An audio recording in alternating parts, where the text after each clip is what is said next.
may isang tanong dito sa mga sources mo na medyo nakakagambala eh. Oh, sige. Ano yun? Ito yung tanong. Paano kung ang pinakamalaking krisis na kinakaharap ng global missions ay hindi yung mga usual suspects natin? Yung parang kahirapan, persecution, ganon. Oo, yun nga. Hindi pala yun. Kundi isang simbahan na natutong maging, alam mo yun, masaya, masigla at successful nang hindi na kailangang magpadala ng mga misyonero. Wow! Grabe yung tanong na yan, no? Lalo na para sa atin dito sa Pilipinas. Kasi kung titignan mo sa labas, ang lakas-lakas ng simbahan, punuan ng mga building, ang tindi ng worship. Parang, ang okay nating lahat. Exactly. Kaya ang misyon natin ngayon ay parang detective work. May isang, kumbaga, krisis na nakatago at gagamitin natin yung mga source mo para himayin ang clues, alamin ang ugat nito, at tingnan kung may solusyon. Magandang simula yan, pero mahalagang i-frame natin to ng tama, ha? Sige. Ang pag-uusap na ito ay hindi para manghusga. Hindi para sabihing, mahina pala ang simbahan. Actually, baliktad. Okay. Ang punto ng sources mo ay dahil nga malakas at masigla, may mas malalim na panong. Na ano? Naka-align ba ang sigla na yan sa pandaigdigang puso ng Diyos? It's a question of alignment, not weakness. Alignment. Okay, gusto ko yan. So, simulan natin yung detective work natin.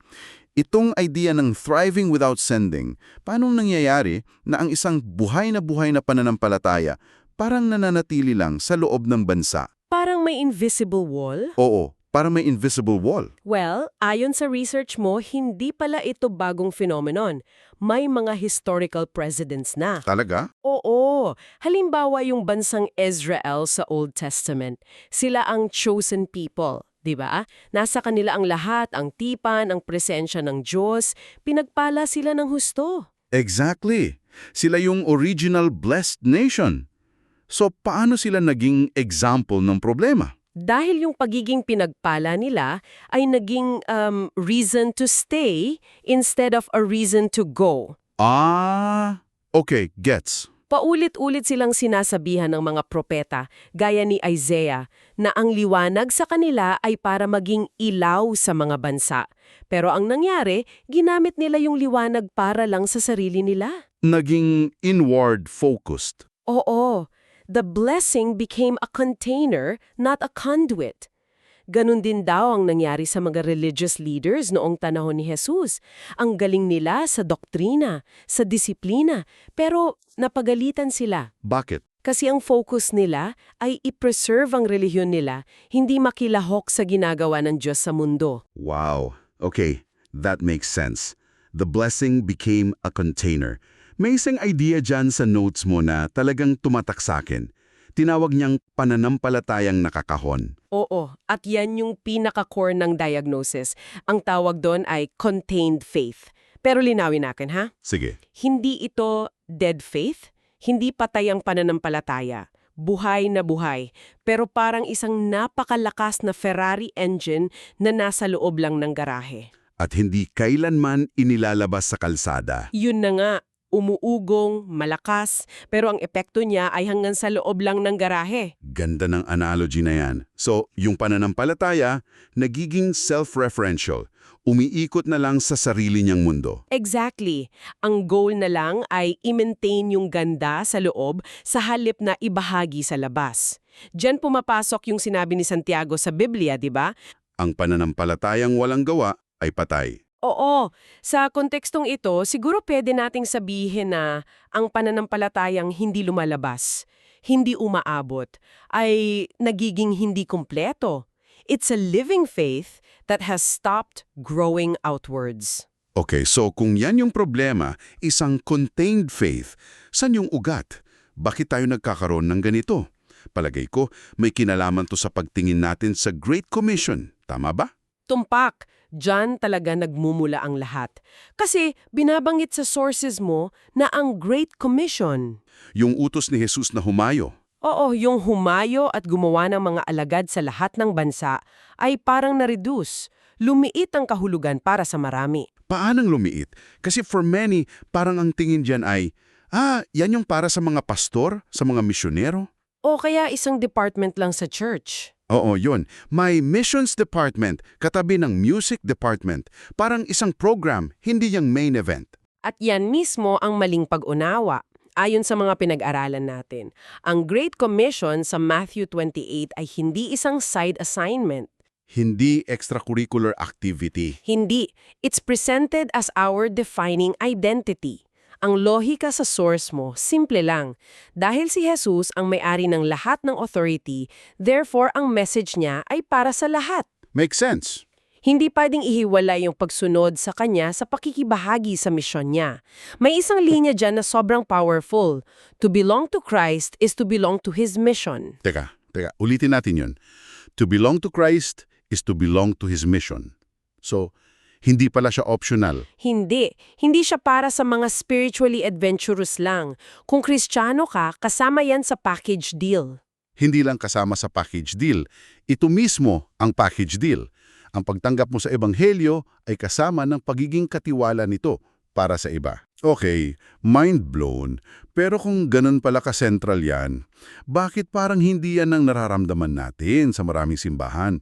Bakit nananatiling nakatago ang krisis na to? At dyan napapasok yung isa pang masakit pero importanteng konsepto sa sources mo. Ano yun? Ang dahilan kung bakit nakatago ang krisis ay dahil sa tinatawag niyang illusion of participation. Ilusyon ng pakikilahok? Paano yun? Ibig sabihin, may mga ginagawa naman kasi tayo na related sa missions at mabuti naman ang mga yon. Okay, like ano? Nagbibigay tayo ng pera, nagdarasal tayo, sumasama sa short-term mission trips. Lahat yan mahalaga. Teka, parang masakit yung idea na yan. So sinasabi ng source mo na kahit nagbibigay tayo, kahit nagdarasal tayo, kahit umaalis for a week, posibleng isa lang pala itong ilusyon? Wow! It is uncomfortable.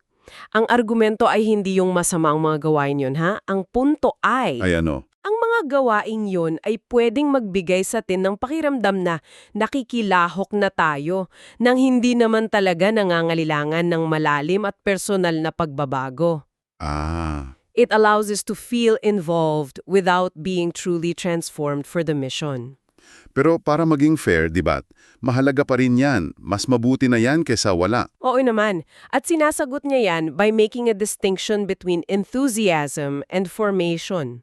Sigasig versus paghubog. Tama. Ang sigasig, yung excitement na magbigay o sumama sa trip, kayang magpasimula ng isang bagay. Pero ang formation o paghubog lang ang kayang magpanatili at magpalalim nito. Ah, parang atleta, no? Pwedeng-pwede kang maging enthusiastic sa pagsali sa Olympics. Pero kung walang formation, yung years of training, diet, discipline, Anong mangyayari? hanggang starting line ka lang? The enthusiasm gets you to the race, but the formation gets you to the finish line. Napakagandang analogy niyan. At yan ang pattern sa buong Biblia. Si Moses, hindi agad sinugo pagkatapos niyang makita yung burning bush. Dumaan muna siya But sa 40 years of formation sa disyerto. 40 years. Grabe, yun ang ultimate formation. Exactly.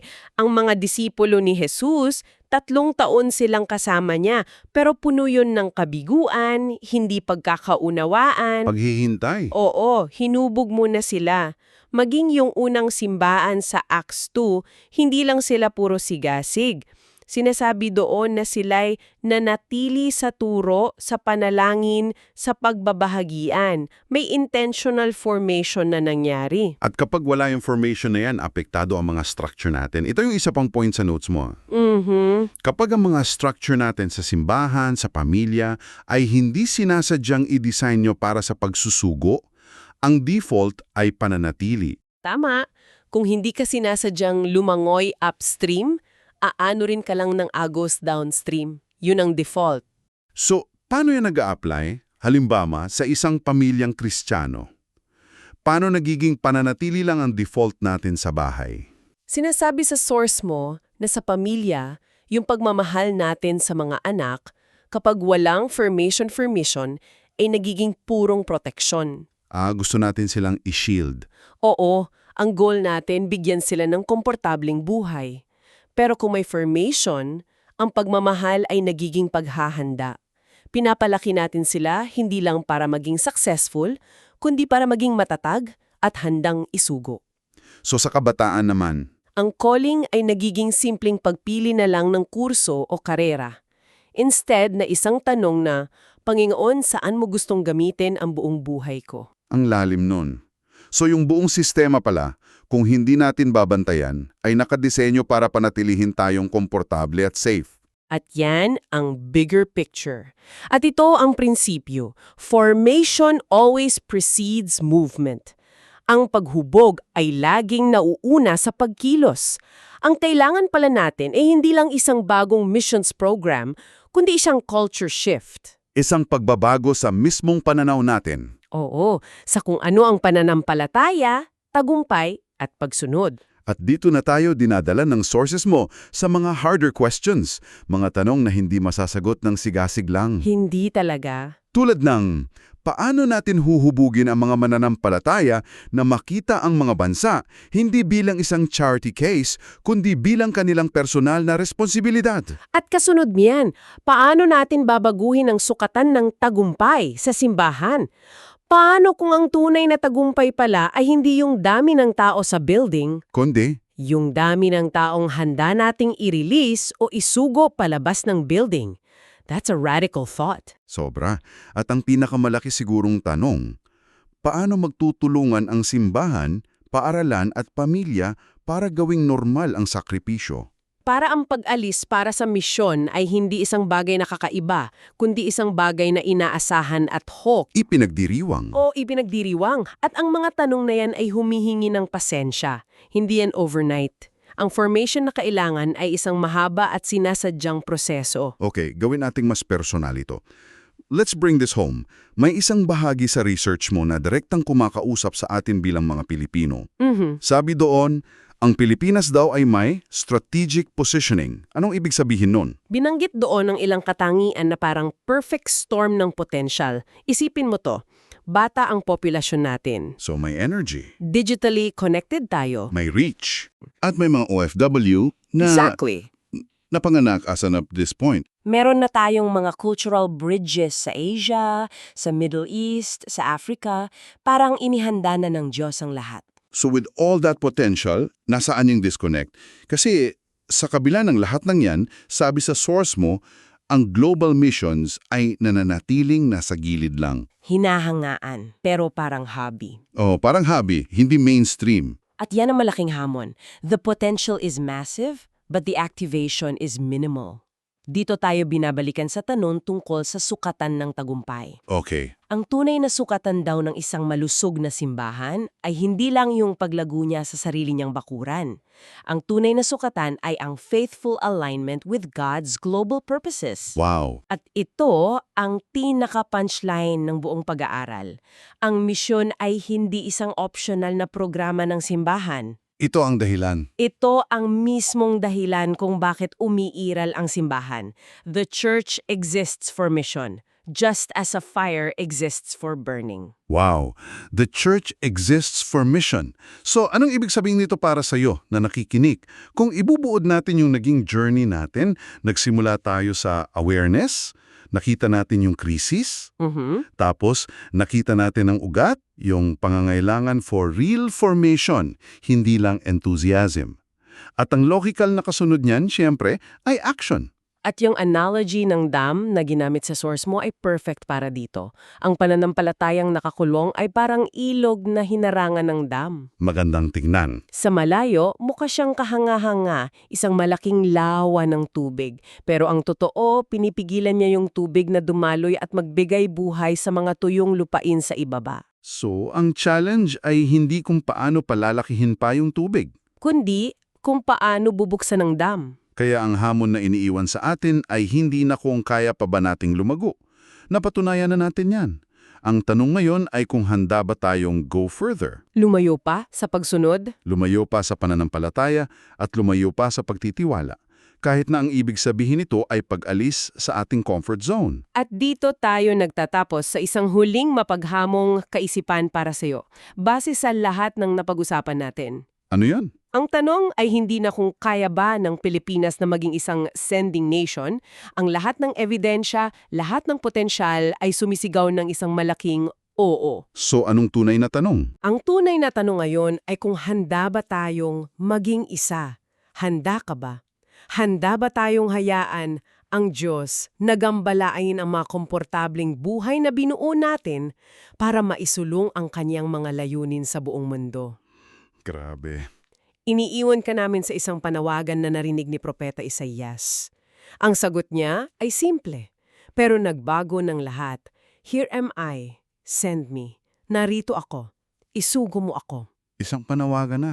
Na yung narinig mo na sa ganitong paraan, ay baka hindi mo na maaaring hindi na marinig muli.